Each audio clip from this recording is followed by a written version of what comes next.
The clampdown on the media in Pakistan is unprecedented.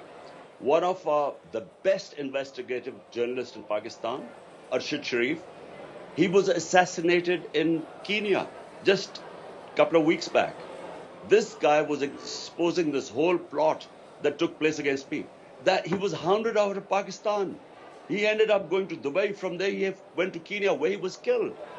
There, two of my closest aides. One was my chief of staff. One was a senator, Azam Swati. Both were stripped naked, tortured. Both blamed the senior intelligence officer who was responsible for the torture. So look, the clampdown that has taken place on media is unprecedented in Pakistan. So for him to suddenly say that, they will lift the ban on me, it would not have withstood in any court of law. On what basis would they ban me?